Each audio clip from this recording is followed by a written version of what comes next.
Thanks for the kind words. Like I've always said, your selling power has always been a part of my success ever since I was early in my career. I think I've even showed you the covers of the magazine that I've held dearly to my heart through the years. So, and I appreciate the opportunity to be on and what is interesting, Gerhard, is as long as we've been in the training industry, a lot of our clients, and you mentioned the 76ers, which is owned by Harris Blitzer, done a ton of business in pro sports and media and entertainment. And we keep getting asked like, hey, where are the blocks?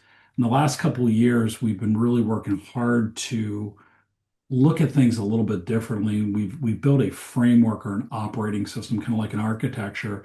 We start to go into organizations and we realize through our research, and we have a brilliant partner company, the McChrystal Group, where they have something called team science. And we took their platform, they invested, and we start to look at high performing sales organizations.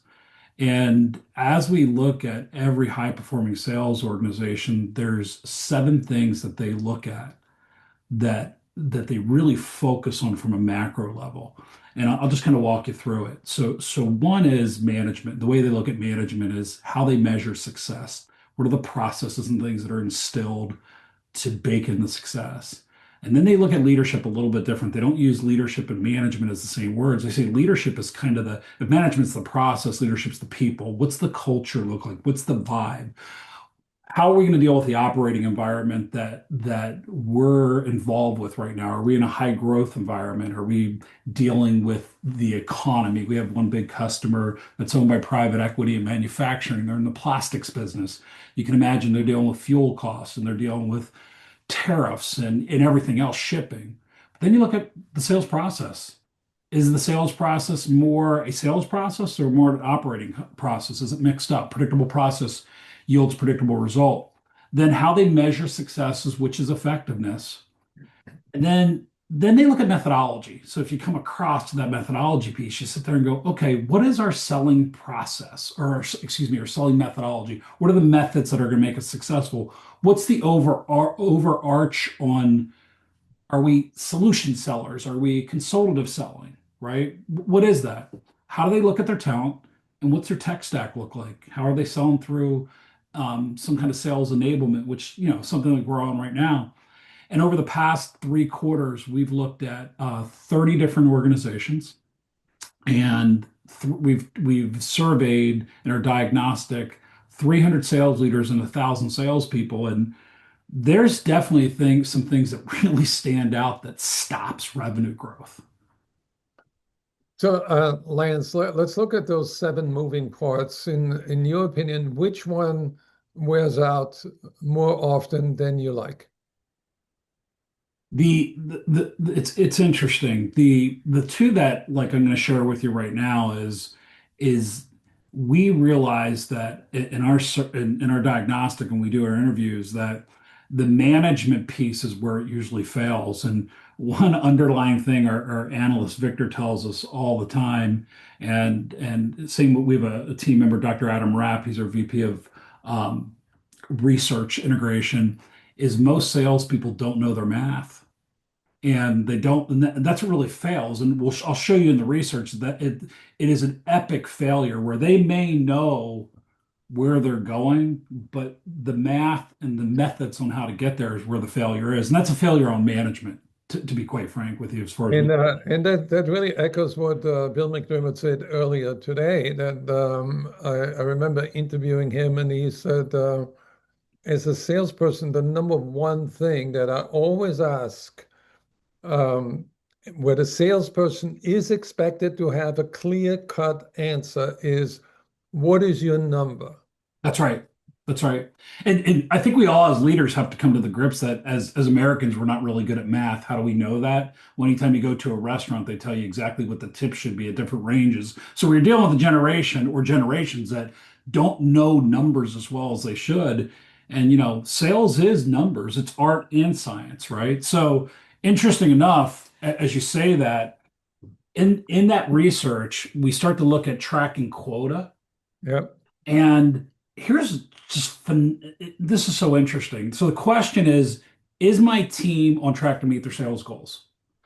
Right? Leaders said 60% of them said yeah. The other one said, no, 40% of them aren't on track. And then when we asked reps, am I on track to meet my sales goals? Almost 60% said yes, but 40% said no, or I'm not. And here's what's amazing about that. That if you have a team of 10, a small team, that's four people. That's a lot. And you could make the argument if you're here and say, well, maybe we didn't hire the right people. Well, okay. Well, that's still on you, right? How are you looking at how you hire talent? It could be a system of failure training. It could be the right roadmap, right? It could be in what you're going to see in the subsequent slides that or the subsequent data that a lot of salespeople don't even think their goals are attainable, right? So that becomes an issue like that the manufacturing company I was talking about that's owned by private equity, they have to grow this year in double digits, which is against the grain. What did they have to do? They had to really lay out the process. Like one of the biggest things we found is their salespeople didn't know the difference between objections and negotiation. And they didn't have a well-defined negotiation process. They were looking at it as a characteristic. That's a process example in a coaching, in a methodology issue. So Somebody just texted us, a great point. Know your math is critical to organization success and failure. The question might be, what is the math that is critical and are you rewarding it? I'm going to actually get into that Okay. in two All right, slides from let's. now. I think it's important. But if you look at the math, right? Am I on track to hit my goal? If you go a step further into the data, it actually says, excuse me, just one second, alignment on sales calls being attainable. So you if I got people that aren't on track, why aren't they on track, right? If the salespeople don't believe they can actually hit it, right? So best in class organizations set clear, realistic goals, but they adhere to a process and they prioritize planning and prep, right? So so one thing that's clear here is this: half the group don't think the goals are attainable. I mean, that's a problem. And now we go back to sales team science. Well, my part of my job as a leader is to get people to believe that it's possible, right? Now, as a leader, I may be stuck with an operating environment, like if I work for a private equity firm or a company that was in high growth, that I need to hit certain goals and I got to get certain results, and I'll never get the same percentages of resources equal to what my goal attainment is or how my goals increase over time, right? So this is an issue of confidence as far as we're tracking there. So that's another part of that math formula, if that makes sense. And So how do you close that optimism gap? well, you know, it goes deeper. So as if you think back to that slide on sales team science, it's seven factors, right? So Right. the answer just isn't in how I lead. So I can't just say I can't be a sales coach and say, hey, we're down, Gerhard, we're down 21-7, go score more points. Or I can't set a goal and say, hey, I need you to lift 300 bench press 300 pounds and but you've only ever done 185, right? And I got to train you, prep you, plan to get to the next level. So now here answers the question in the chat as we did this research. And this is continual research. This is constantly going on. We got 9 more projects happening right now, and all the numbers are coming back the same. And by the way, in the research that we're doing, and the 300 sales leaders, 1,000 salespeople, there are 9 different industries. I would say it's more B2B complex selling, if you will. But look at this, Gerhard. So sales reps, right, set clear, best in class, excuse me, sales rep goals and KPIs, right? The sales reps would say, my goals are defined. 70% of reps say that. Only 45% say, I know how many deals I need to get to my annual goals. Okay. Right. So we, you know, at Tyson Group, you know, with our sales team, we have about 8 people on our team, and we look at close rates from like meeting one to meeting two. We call them pitch through rates, right? You got to know that number, but then you got to know your close rate to get to the pitch meeting, and then from there. But how many deals do I need? Or something simple. That's only half the group knows that. 37% so say I know how many new prospects I need to add to my pipeline to hit my annual goals. We've yet to find an organization where prospecting, you think of all the things going on with AI, everything that's going on. I've yet to really find an organization in complex selling where new logos wasn't important and it's still on the salesperson to go after the new logos. That's an issue. And then here's this last one's coaching. About half, a little over half the time when I have competing objectives, my manager articulates how I should prioritize. So then you got a coaching problem, right? And this is only part of that. As we were looking and prepping for this, we said, boy, this is really on leadership and management. This is really on us, right? And this isn't even a training issue. This is clear goal setting. Well, I think there's another gap, which is the thinking gap that sales managers and leaders don't think enough about those issues or Right. don't know the proper way to think about it. And that actually, Gerhard, leads to the next point because they're not even thinking about things correctly. So in blue, you have your sales leaders, and in yellow, you have your sales reps, right? So about 50% of leaders and salespeople are saying, hey, we have alignment on the sales process. Now, remember, sales methodology feeds your sales process, right? So the sales process is kind of the steps, the methodology is is how you do it, right? And then there's core.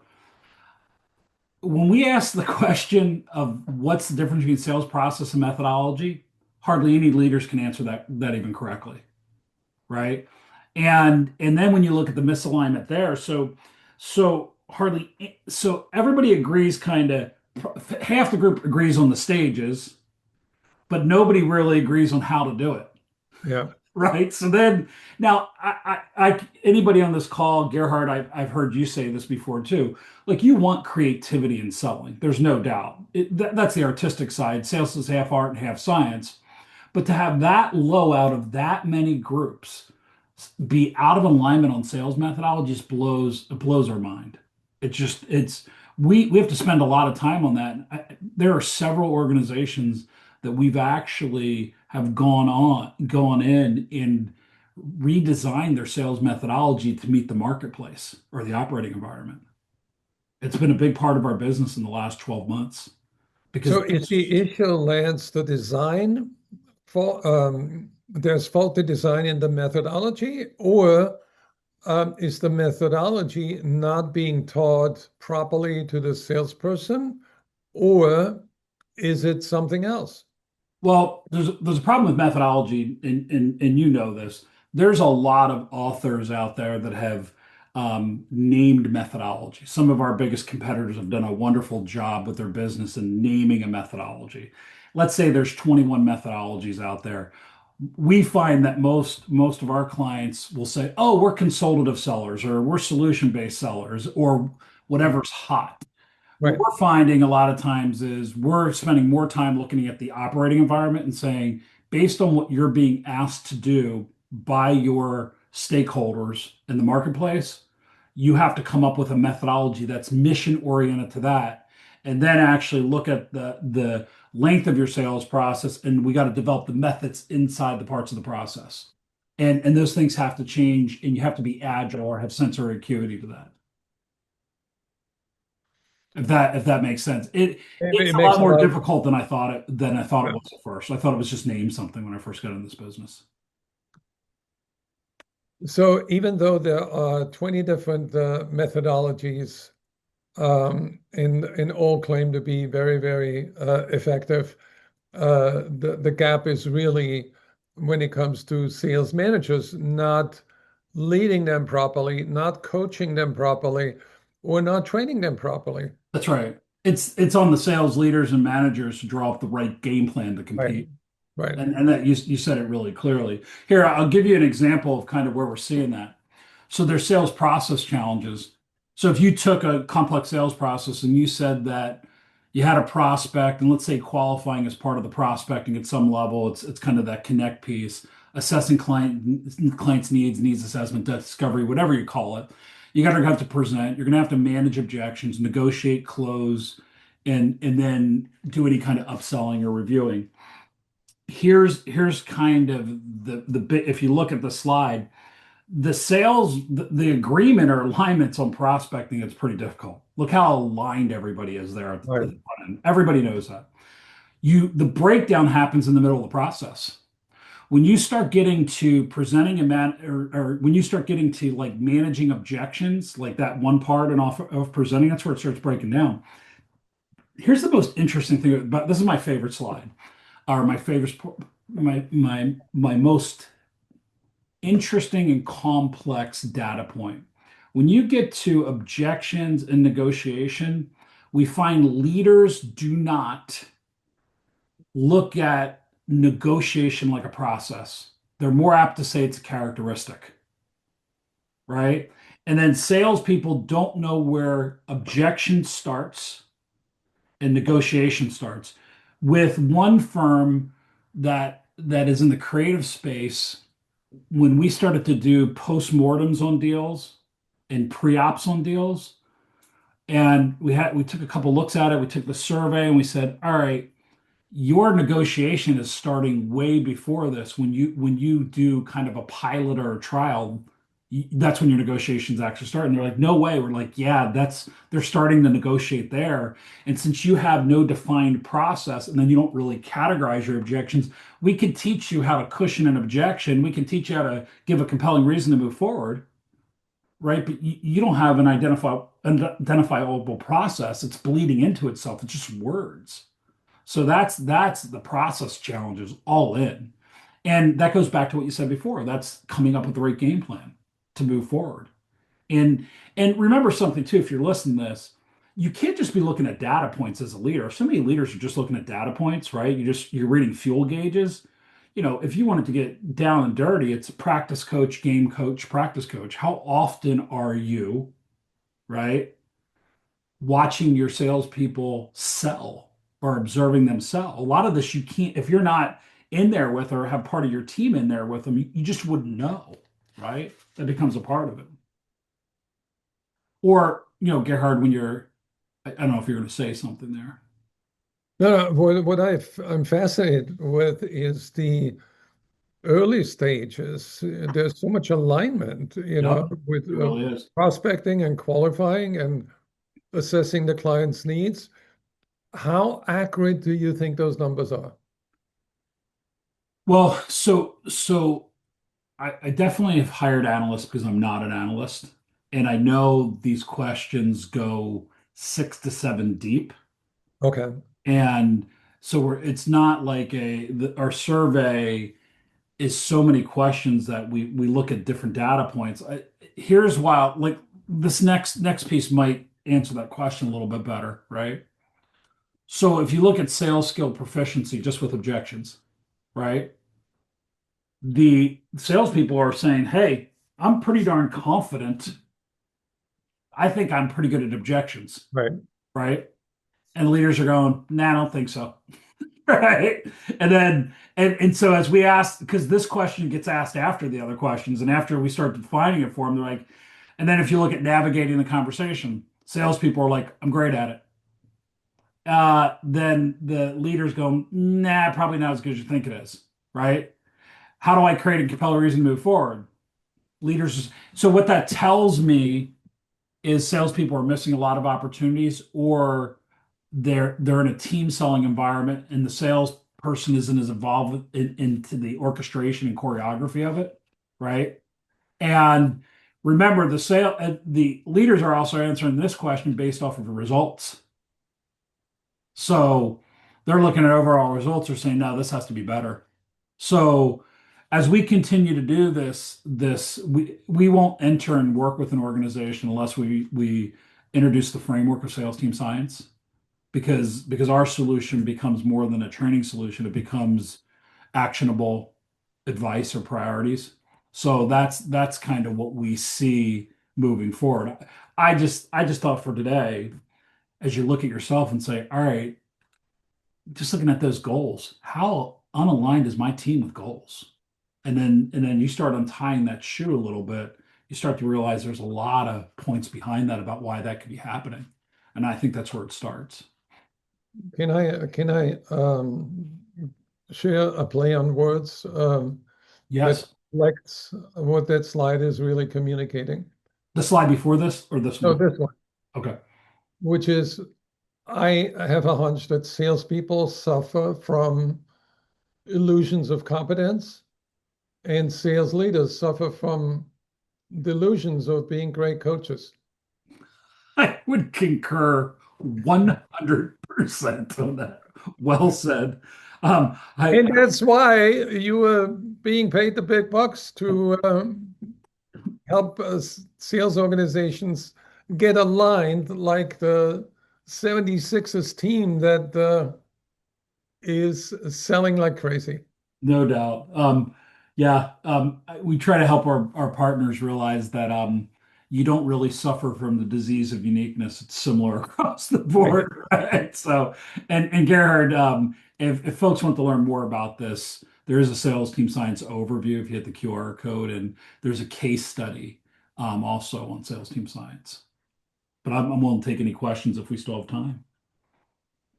So I have a few more questions. So how big do you think is the gap between what leaders think is happening and what actions to take to make a difference that will accelerate revenue?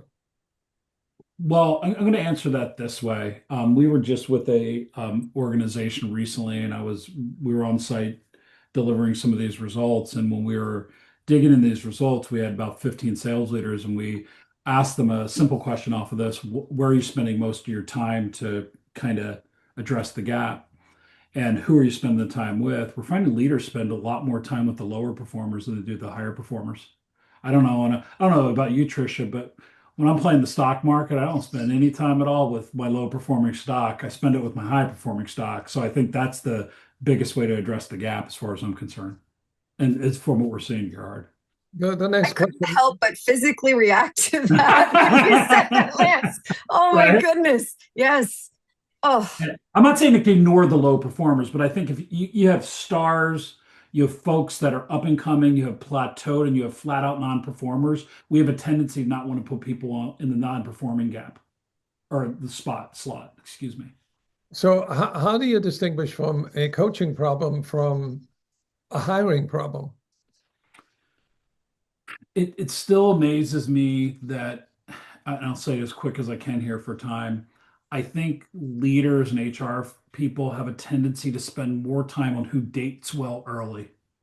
My in-laws thought I was the greatest human being on earth until we got 3 years into my marriage. And they're like, yeah, maybe this guy isn't as great as I thought he was. Not that I'm a bad guy, but we have a tendency to react off of people and their first impression. I think we still put a lot of, and you should. It's not like you shouldn't do that, but I think there's so many ways to assess talent today. And there's a lot of scientific ways to do it too, just not personality traits. Do they actually have the competency to get the job done? You're not going to be able to change. We've spent we won't even work with an organization if we can't at the very least do a frame on this and look at competencies because we got to at least give you a heat map. If not, you know, if you have a duck, you're going to have a duck. I'm only going to piss the duck off if I try to make it an eagle, right? So What is your greatest success story with a client where you saw a really big gap and you helped them close it? I would actually I go back to the firm I was talking about earlier, the one that was private equity owned. They bought the organization at its height. And when we went in and started to do this and that one bar chart that I showed, where the inconsistency or misalignment between like negotiation objections, we start to tug on that string and help them realize that there was their negotiation process was bleeding higher up into their sales process than they thought. Then they start to outline their negotiation process, and they grew last year by 11%. They hit double-digit growth. And Wow. I can't share specifically what the company is, but I'm interviewing the CRO on Friday on my podcast, so he's pretty excited about it too. So, and that was a hard one for us. It was really hard because it was all done remote, other than a few visits, and I just felt that that was our biggest success story last year as a team, and we had 6 different people from our team involved in the project. Tell us a little bit about your book, Selling is an Away Game. How did you come up with that idea? Well, we do a lot of our portfolios in sports and entertainment. So if you name, I was telling one of my teammates earlier who they cheer for. I said we cheer for the team whoever we do the most business with, right? So I'm from Philly originally, but there's a lot of teams I cheer for. My family members get really pissed off. So we did a lot we did a lot in sports, and I played a lot of sports, and it's always harder to play an away game than it is a home game. There's a lot more to prep for, a lot more to get ready for. And so as we built that concept, we said, hey, you have to have a predictable way to deal with the patient or the client, right? Or the prospect. And so we built a very collapsible system that's very easy to use in most industries because it just follows how to give advice. So if Trisha was going to the doctor's office, say she had shoulder pain and she was getting some surgery, she would connect with the doctor off of credibility. The doctor would evaluate, diagnose, prescribe, dialogue about the prescription, and close. And something really simple in that book is you never prescribe before you evaluate and diagnose because that's malpractice. So that process, you're always playing an away game with the patient. So that book, the kind of title that book stuck. It kind of came into me one night. I would say it's an original thought, maybe. It's one of my only original thoughts in life. So I appreciate you asking, though. Well, I think what is implied in the book is that, and the analogy to sales is that the buyer always holds the home field advantage. They do. And the question is really, how does that mental shift change the way a salesperson should prepare before even walking into the room or picking up the phone? Yeah, we believe a core philosophy at Tyson Group is whether you're leading or selling, there's 3 things that have to happen in equilateral balance, and think of it an equilateral triangle. And I don't, you'll never hear me use sales is about relationships. Relationships are outcomes. It's not something you do.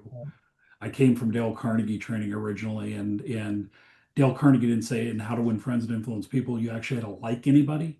It said you had to have rapport.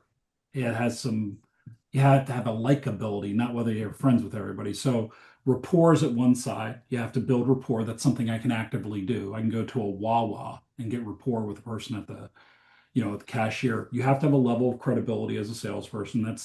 That's how you invoke trust.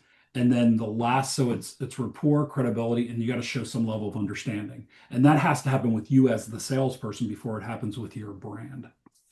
Final question, which really intrigues me, because I know you have seen that video by Vince Lombardi's Second Effort, and you have been in this game for 2 or more decades. So, what's the most stubborn myth about? There it is right there. It's Right. right at my dad's funeral. So yes, please. So, what's the most stubborn myth about grit and hustle, and that derails salespeople today? What should they be doing instead? So a lot of our clients that are in sports have hustle metrics. Okay. And I have one of my sons works for the Cleveland Browns. He just started his career, he just left college. And I go, listen, if you're not at the top of the board, you better look about as busy as you can. You better be in if work starts at 9 o'clock, be there by 8:30.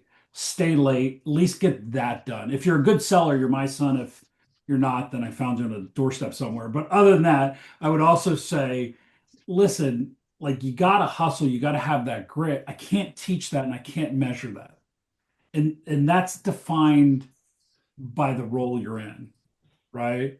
And I think the activity, you could be really efficient and make a lot of calls and stuff, but you still might be a horrible salesperson, right? I wouldn't put grit above effectiveness because I can be efficient and not effective, and I can be effective and not efficient.